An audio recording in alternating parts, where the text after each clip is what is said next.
Perkembangan zaman rupa. 1. Zaman batu. Sejak zaman batu, manusia mulai memahami mengenai seni rupa dengan ditemukannya beberapa peninggalan karya seni rupa. A. Zaman batu tua atau Paleolitikum. Pada zaman ini ditemukan beberapa benda seperti kapak genggam, perigi, gombang.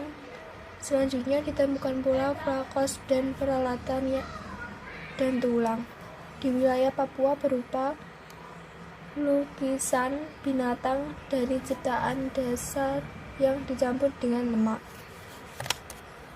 B. Zaman batu tengah Mesolitikum. Pada zaman ini bisa dibuktikan dengan ditemukannya ujung panah, flakas, batu penggiling, pipisan, kapak batu, alat dari tanduk rusa, dan adanya penemuan kulit kerang setinggi 7 meter di pantai timur selatan. C. Zaman batu muda atau Neolitikum.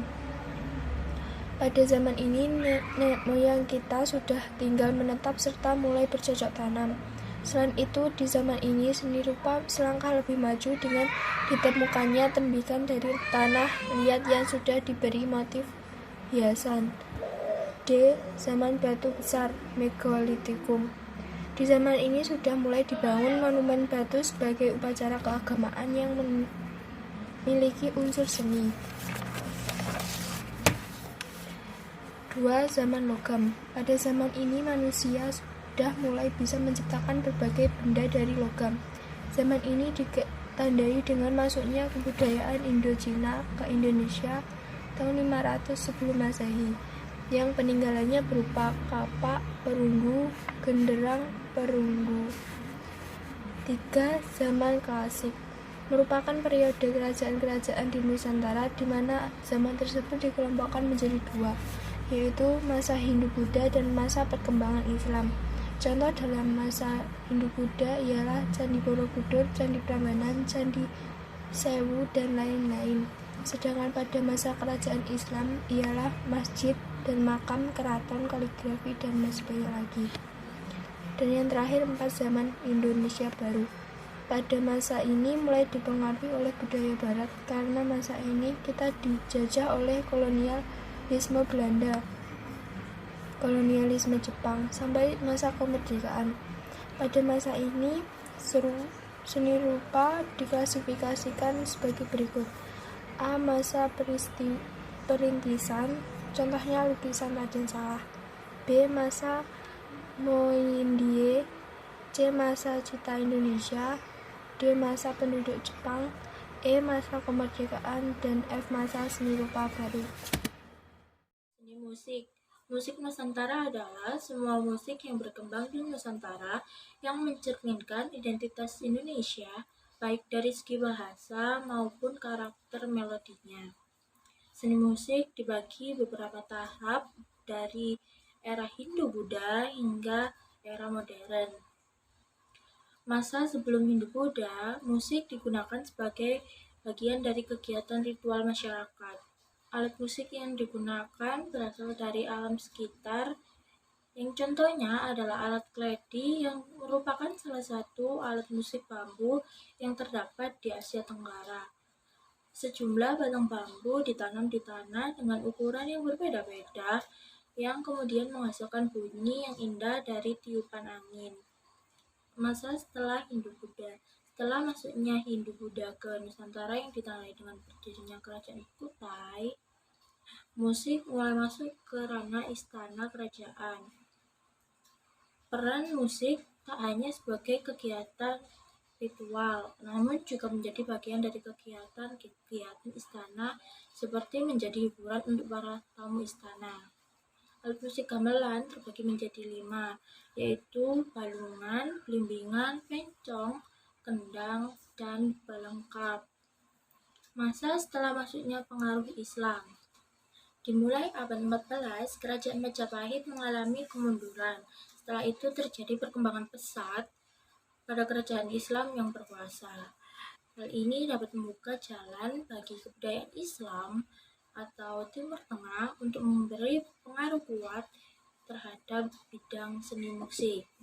Pedagang Arab memperkenalkan Nusantara berupa alat musik gambus, rebana, dan rebab. Namun, perbedaan nama, bentuk, dan cara memainkan mengalami perbedaan di setiap daerah. Dalam perkembangan alat musik gambus, ketika memainkannya biasanya diiringi oleh alat musik lain seperti biola, gendang, seruling yang membentuk kelompok jenis musik baru. Masa kolonialisme. Masuknya bangsa Barat ke Nusantara juga memberi pengaruh besar dalam perkembangan musik di Indonesia. Para pedagang juga memperkenalkan berbagai alat musik di daerah mereka seperti biola, gitar, flute, cello. Mereka juga memperkenalkan sistem solemnisasi dalam berbagai karya lagu. Pada masa ini, Indonesia mengalami perkembangan musik modern. Para komponis Nusantara menciptakan karya musik dengan mengkombinasikan musik Barat dengan Nusantara yang dikenal sebagai musik keroncong. Masa modern atau kontemporer. Pada masa ini, perkembangan musik di Indonesia muncul berbagai jenis musik baru yang mengandung unsur yang asing dengan musik Nusantara. Contohnya musik dangdut dengan perpaduan antara musik India dengan Melayu. Selain itu, berkembang pula jenis musik Barat pada alat musiknya yang kemudian menghasilkan jenis musik etnis. Seni tari. Seni tari merupakan sebuah gerakan yang mempunyai irama. Biasanya dilakukan di suatu tempat dan untuk waktu tertentu. Jenis-jenis seni tari. 1. Jenis tari menurut jumlah penari. Jenis tarian menurut jumlah penari ini tentu didasarkan pada berapa banyak orang yang melakukan sebuah tarian. Pada pembagiannya, jenis ini dibedakan juga ke dalam 3 kategori, di mana kategori ini dimulai dari tarian solo atau tunggal yang tariannya hanya dilakukan oleh satu orang. Selanjutnya ada juga tari berpasangan atau oleh 2 orang, dan yang terakhir adalah tari kelompok yang mana dilakukan lebih dari 2 orang. Yang kedua, jenis seni tari berdasarkan genre. Sedangkan jika berdasarkan genre, maka tarian ini bisa didasarkan pada 2 jenis utama, yang mana kedua tarian ini adalah tarian tradisional dan tarian modern. Untuk tradisional pun beragam, dari mulai yang klasik atau kerakyatan, di mana tarian jenis ini sifatnya tidak bisa diubah dan mempunyai nilai-nilai tradisi tertentu. Selain tradisional, ada juga tarian modern, di mana sering juga disebut sebagai tari kreasi baru yang gerakannya ditentukan atau diciptakan oleh seseorang dalam waktu tertentu. Fungsi seni tari: 1. Sebagai pertunjukan, 2. Sebagai tarian upacara, 3. Sebagai hiburan, 4. Sebagai pergaulan dan kesenian. Perkembangan seni tari di Indonesia. 1. Masa prasejarah. Zaman prasejarah adalah zaman sebelum masyarakat Indonesia mengenal tulisan. Pada masa ini, penduduk Nusantara telah mengenal aliran kepercayaan animisme dan dinamisme. Seni gerak berirama yang kerap dilakukan dalam berbagai acara oleh masyarakat prasejarah juga dikenal sebagai upacara magis, guna berdoa dalam pengharapan. Kedua, masa Hindu-Buddha. Pada masa sejarah, tepatnya setelah masuk dan berkembangnya agama Hindu dan Buddha, perkembangan tari di Indonesia juga mengalami peningkatan. Selain digunakan sebagai metode pemujaan, biasanya tarian pada masa Hindu-Buddha juga kerap disajikan dalam pengerjaan nilai-nilai kehidupan dalam bermasyarakat. 3. Masa Islam. Pada masa masuk dan berkembangnya Islam di Nusantara, perkembangan seni tari di Indonesia memang sedikit banyak mengalami perubahan meskipun tidak secara signifikan. Selain hal tersebut di atas, pada masa Islam, kostum dan busana yang dikenakan oleh penari perlahan dimodifikasi agar lebih tertutup dan meminimalisir tampaknya aurat para penarinya. 4 masa kemerdekaan hingga saat ini. Setelah mengalami kevakuman pada masa penjajahan dunia seni di Indonesia, khususnya seni tari kembali cerah pada masa kemerdekaan. Hal ini dapat dibuktikan dengan banyaknya seniman tari bermunculan untuk tunjuk diri. Kreativitas tak terbatas membuat jenis kesenian yang mengutamakan gerak tubuh ini berkembang cukup cepat. 28. Pada kali ini, saya akan menjelaskan mengenai perkembangan seni teater di Nusantara itu seperti apa. Berikut ini merupakan penjelasan selengkapnya. Adapun terdapat 8 perkembangan seni teater di Nusantara atau di Indonesia ini. Yang pertama yaitu seni teater tradisional. Yang kedua yaitu seni teater modern atau transisi. Yang ketiga yaitu seni teater pada tahun 1920-an. Yang keempat yaitu seni teater pada tahun 1940-an. Yang kelima yaitu seni teater pada tahun 1950-an.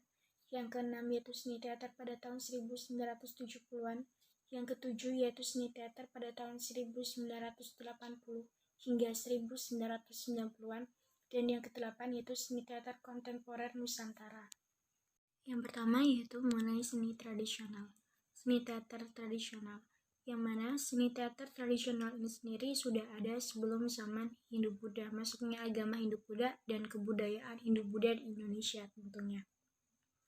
Dan seni teater tradisional ini lebih menceritakan mengenai kehidupan masyarakat di Nusantara itu seperti apa dan juga digunakan sebagai upacara adat. Adapun beberapa contoh dari seni teater tradisional di Indonesia seperti lenong, ludruk, wayang gong, wayang kulit, dan juga lain sebagainya. Yang kedua yaitu seni teater modern atau transisi. Seni teater modern atau transisi merupakan seni teater yang sudah mulai ditulis, dan pada seni teater ini kesan dari seni teater ini sendiri sudah mulai modern, yang mana ketika seni teater ditampilkan sudah ada stage atau panggung yang benar-benar dekorasi khusus untuk seni teater ini sendiri. Selanjutnya yaitu seni teater pada tahun 1920-an. Seni teater pada tahun 1920-an ini menceritakan mengenai penderitaan masyarakat Indonesia ketika dijajah oleh bangsa Belanda itu seperti apa. Yang mana pada saat itu seni teater digunakan untuk mengapresiasikan, digunakan untuk mengekspresikan terkait keadaan seperti ini tuh seperti apa. Selanjutnya yaitu seni teater pada tahun 1940-an. Seni teater pada tahun 1940-an ini merupakan seni teater yang mana pada tahun ini tuh seni teaternya digunakan atau ditujukan untuk mendukung dari pemerintahan Jepang itu sendiri. Karena pada saat itu Jepang juga menjajah Indonesia secara tidak sadar atau secara perlahan dengan cara membantu masyarakat Indonesia untuk melepaskan diri dari penjajah Belanda itu sendiri. Namun kemudian seiring berjalannya waktu terdapat didirikanlah suatu lembaga khusus yang digunakan untuk lebih mengembangkan seni teater itu sendiri. Dan disinilah seni teater sudah mulai benar-benar dikembangkan, dikreasikan guna untuk mengekspresikan jiwa-jiwa dari Indonesia yang sebenarnya yang baru itu seperti apa. Selanjutnya yaitu pada tahun 1950-an. Pada tahun 1950-an ini teater Indonesia menceritakan mengenai awal mula penderitaan masyarakat Indonesia hingga merdeka itu seperti apa. Hal itu hingga kemerdekaan itu bagaimana asal mula ceritanya seperti apa. Hal itu dilakukan dikarenakan masyarakat Indonesia sendiri tuh ingin menghargai jasa-jasa para pahlawan yang benar-benar rela berjuang demi tanah air Indonesia. Selanjutnya pada tahun 1970-an. Pada tahun 1970-an ini teater di Indonesia mulai dibentuklah sebuah lembaga untuk yang dikhususkan untuk teater Indonesia juga, yang mana pada saat ini teater Indonesia pada saat itu benar-benar dikhususkan, benar-benar diseriuskan untuk lebih mengembangkan teater itu sendiri seperti apa. Selanjutnya yaitu pada tahun 1980 hingga pada tahun 1990-an. Pada tahun ini, di antara tahun ini tuh teater kampus ditiadakan. Hal itu dikarenakan karena adanya pergolakan politik terkait malari, sehingga pada saat itu pemerintah meniadakan teater kampus itu sendiri. Namun walaupun teater kampus ditiadakan, tetapi teater festival ini tetap diadakan seperti teater festival Jakarta dan lain sebagainya. Selanjutnya yaitu yang terakhir, yaitu terkait teater kontemporer Nusantara. Maksud dari teater kontemporer Nusantara ini yaitu teater di mana pada saat ini tuh masyarakat sudah benar-benar dapat bebas mengekspresikan dirinya melalui teater itu sendiri. Jadi bebas berekspresi, tergantung pada tujuan dari penggunaan teater itu sendiri seperti apa.